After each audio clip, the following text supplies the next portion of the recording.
శుద్ధమైన తాగునీటిని ప్రజలకు అందించడమే ప్రభుత్వ లక్ష్యంగా ముఖ్యమంత్రి చంద్రబాబు నాయుడు ఆదేశాలతో ముందుకు సాగుతున్నట్లు ఎన్నికల ప్రచారంలో భాగంగా ప్రజలకు త్రాగడానికి మంచినీరు అందిస్తానని ఇచ్చిన మాట ప్రకారం శుద్ధమైన మంచినీటిని ప్రజలకు అందించడమే లక్ష్యంగా చేస్తున్నానని చంద్రగిరి ఎమ్మెల్యే పులివర్తి నాని అన్నారు. చంద్రగిరి నియోజకవర్గంలో రామచంద్రాపురం మండలం పివిపురం పంచాయతీ, బలిజపల్లి గ్రామంలో కమ్మకండ్రిక పంచాయతీ, మిట్టూరు ఏఏడబ్ల్యూ కాలనీలో సి రామాపురం పంచాయతీలలో మంగళవారం వాటర్ ప్లాంట్ ప్రారంభించారు. గ్రామానికి చేరుకున్న ఎమ్మెల్యేకి ఉమ్మడి పార్టీ కార్యకర్తలు మేళ తాళాలతో స్వాగతం పలికి శాలువా కప్పి గజమాలతో సత్కరించారు. వేద పండితులు వేద మంత్రాలు వల్లిస్తూ పూర్ణకుంభంతో ఆహ్వానం పలికారు. జై నాని జై నాని అంటూ నినాదాలు చేశారు.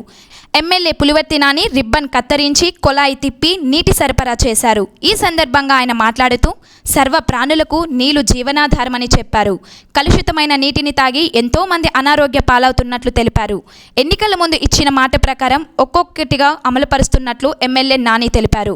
ప్రజలకు స్వచ్ఛమైన మంచినీరు అందించడం ఎంతో సంతోషాన్ని కలిగిస్తుందని అన్నారు. ప్రతి గ్రామంలో రక్షిత మంచినీటి పథకాలను ఆధునిక సంకేతాలతో ఏర్పాటు చేయనున్నట్లు వివరించారు. ఈ కార్యక్రమంలో మండల ఉమ్మడి కూటమి నాయకులు, కార్యకర్తలు, యువత, మహిళలు పాల్గొన్నారు.